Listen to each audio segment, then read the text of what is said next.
Hello, this is Willy. Willy, Christopher Titus. Titus! Hey, man, how's it going? What's up, man? How's it going this morning? Hey, thanks for taking time for us today. Well, thanks for letting me whore my damn show that I'm doing there in town. Absolutely. I know a lot of us are looking forward to it, especially people around my age, because we remember you most from the Titus show on Fox. Way back in the 40s when I was a fetus. Right?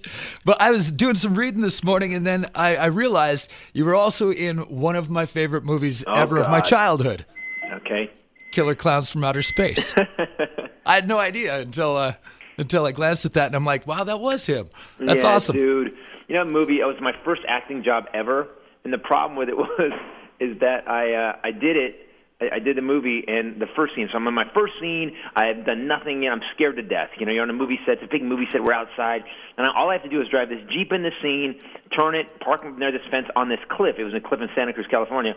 And then I have to get out, throw a beer, and then say my lines. Why don't you? It's not for my first job. How about I just stand there and I talk? But no, they have to be just so. I drive the Jeep in. I pull up to the scene. I throw the beer to somebody. I'm standing on the Jeep. I get back in the Jeep. And while I was standing on it, by the way, it starts to roll. Oh, geez. And it rolls into this fence on the edge of this cliff. Well, I think, well, okay, it's going to hit the fence, no big deal. It's only going a mile an hour. Except the fence is a prop fence made out of, like, plywood. So the fence kind of bows out about 3 inches. Now the Jeep is hanging over this cliff. And I hear the director go, cut! And they just start running. And they threw me out of the Jeep. There was a girl in the Jeep. They threw her out. And everyone's going, ah, ah, ah. So that was my first time in show business. I just felt like an idiot for the entire rest of the shoot. So thanks for bringing it up. Hey. I appreciate it. I had to bring it up, though, because I think I was like 8 or 9 when that came out. And so it was like the perfect age to think that was movie gold, you know? Yeah, well, it was, you know what? I think fans know that I hate it because like one of my lines in it is, wow, check this out. It's like, It was like 17-year-old Titus when I wasn't trying. Uh-huh. Yeah, so thanks, man. Let's bring up some other horrible crap in my career. Well, you got a brand new show now, or not brand new, but when did it come out? Just this year or last year? The Pornography? Doing that show Pornography on History Channel. Yeah, I had my own TV show. I was writer, executive producer, and then I did, hour-long on ABC, and now I've hit the pinnacle, game show on cable. It's a really cool show, though, and it's got to be a lot of fun working with the guys from Pawn Stars. Yeah, man, I really didn't want to do, they called me and they said, Titus, you want to do the show? And I was like, I'm a comic, and I, consider myself, pretty, and I said, no, I'm good. And they said, well, how much would it take? And I thought, okay, it's History Channel cable, how much money can they have? So I threw out a number. And they came right back and said, sure, no problem. Oh. Well, here's why. I didn't realize that Pawn Stars is like a top 5 show in 58 countries. So they got plenty of money to pay me. Right. So I wanted to go, wait, I need to add more. Ah, crap. No, I can't. I can't be that douchebag and go, I want more money now. So, and my fear is, I've worked with some reality stars in the past, dude. And honestly, like I'm just a suburban kid from like a neighborhood. I've just got lucky doing comedy. I was a DF student. So I met some of these reality shows on the road doing radio, like going in personally to do a show like yours. They'll be they'll have one of the bachelorettes waiting. And I was in North Carolina once, and one of the bachelorettes was there, and she had a bigger entourage than Puff Daddy did, bro. It was like, and she was bitching that the water wasn't good. What kind of water is this? This is not my water. And I remember thinking, wow, I want to punch you in the throat. And so I was worried to work with these reality stars. I thought, God, I hope these Pawn Star guys are good guys. And I got to tell you, man, dude, they are the nicest, most normal, down-to-earth guys. As a matter of fact, first day I'm on the show, we're on the show, and they kept interrupting me because we're getting the technical stuff done. I'm doing blah, blah, blah, and they go, hold on, Titus. And as a comedian, I go into heckler mode. I just want to start ripping on the AD, I want to start and just going, yeah, well, your mama, and whatever. So I have to calm down, and because I don't like being interrupted. I'm a comedian, for God's sake. Right. So we get done with then I'm sitting there with Corey and Chumley and Rick, and I'm complaining. I'm like, oh, I can't believe these guys keep interrupting me. And I go blah blah blah, and Corey goes, when I was 16, my uncle sent me to work at a lumber mill, and I had to carry 100-pound logs up a hill all day. And at that moment, one of the assistants hands me a bottle of water and goes, Mr. Titus, here you go. And I looked at Corey and I go, and they didn't bring you water, did they? And he goes, nope. And I realized, oh, my God, I'm the Mariah Carey on this show. Right.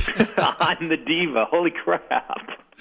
One other thing that I stumbled across, I think it was on your Facebook page this morning, was the video for Arm the Children.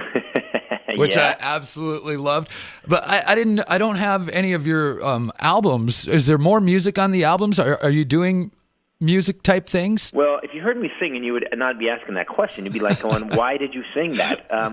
Yeah, if you go to YouTube, you can get to, I have a Christopher Titus TV. You can see some of my comedy. If you don't know me and you want to come to the show, go to Christopher Titus TV on YouTube and check it out. I wrote that song. It was in my head. You ever have something that pops in your head and you have to get it out or it will kill you? Right. Like it will drive you insane. So I got with Jason Miller from Godhead, who's a friend of mine, and I said, here's a song idea, and I played it for him. And he goes, okay, and he changed one of the chords, and then I go, can I play on it? And he listened to me play guitar, and he goes, no. So although I can play, I can't play like he can play.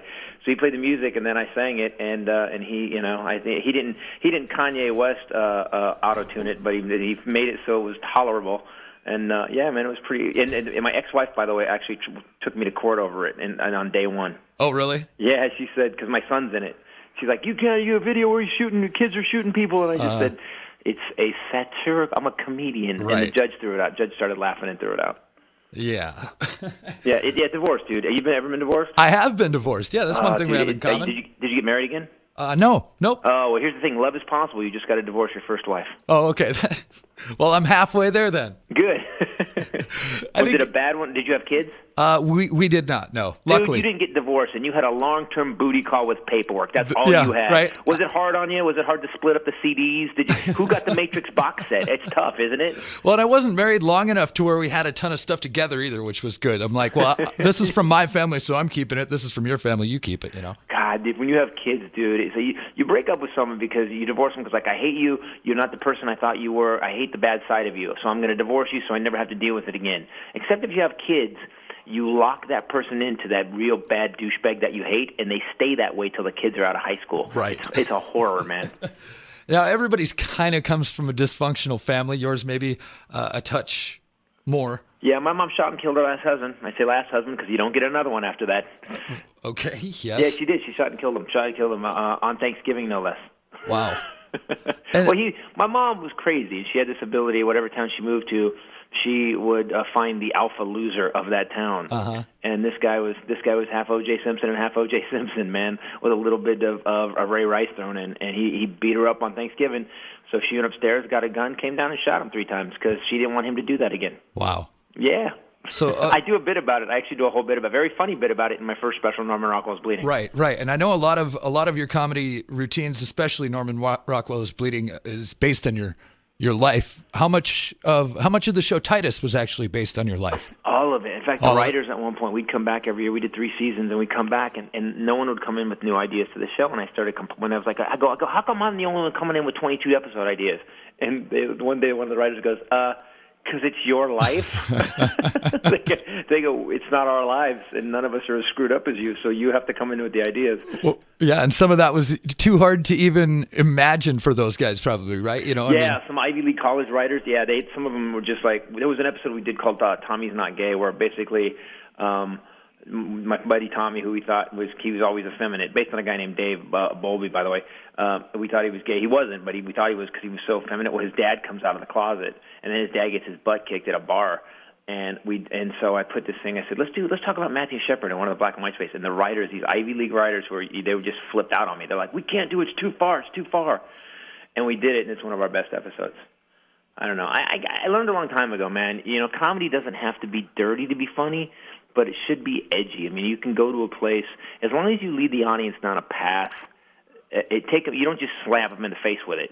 You don't just, but you can, like Arm the Children. I do a bit in the new show called Arm the Children, which I prove we can solve every problem in the country by simply arming the children. Right. And that's where the video came from. If you see something, shoot something. Yeah, you remember it. Yeah. Well, and you with Titus, you were so far kind of ahead of the times. I mean, you guys were touching on topics that a lot of shows weren't then. I'm sure you were dealing with critics and the censors and everything a lot at that time too, huh? Yeah, when we first, well, you got to remember, if you look at Louie, Forbes just wrote an article about Titus. They said that 10 years before Louie was Louie, Titus was doing Louie. You know what's cool? Can I interrupt you real fast? Is I've interviewed Louie a handful of times, and that show was one of my favorite shows growing up when Louie did the I'm sorry, you're talking Louis C.K. Yeah. I'm talking about Louie Anderson. When Louie Anderson did the show with his dad, the cartoon one? Yeah. I was thinking about that. It was just so weird that he's one of the other comedians that I think of with you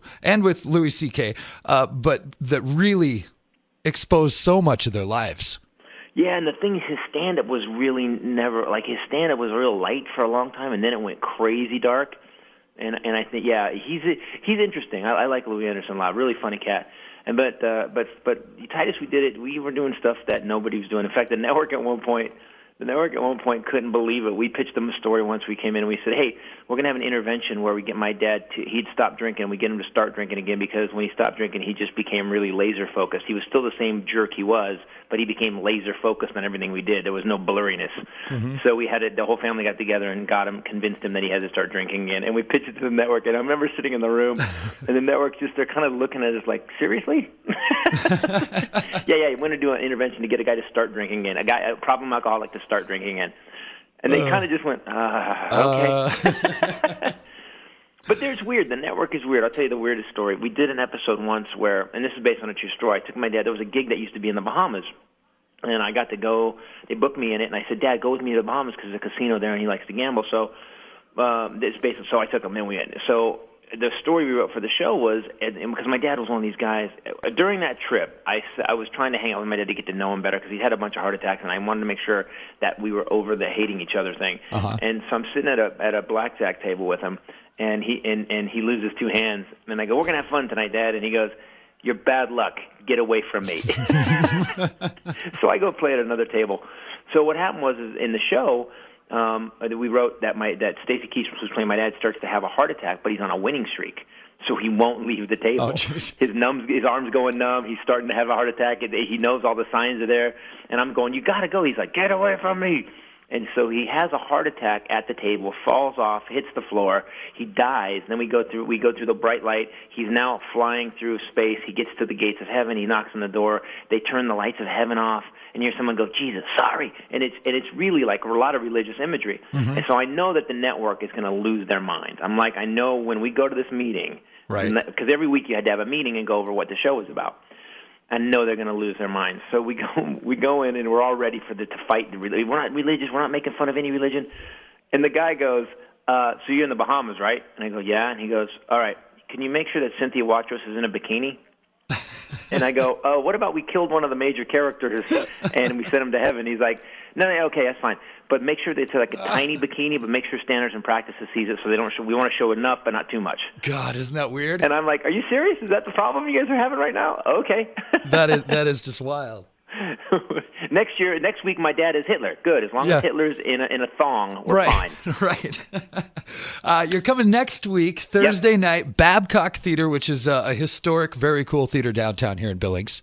I can't wait, man. The last time I was in Billings, we did it. I did it. It was 1987, dude. I did the Spokane comedy competition. I was literally like a teenager. Wow. So you have been to Montana before, then? Yeah, I like Montana. Yeah. The weirdest thing I ever had in Montana was we were leaving that weekend, driving out of Montana. I don't know if you guys still do this, but we got stopped by a cop for speeding. Uh-huh. And the cop goes, $5. And And I thought, I remember thinking, because I didn't know the law, and I was like, wow, this is the crappiest bribe in the world. Is this cop just stopping people and asking for $5?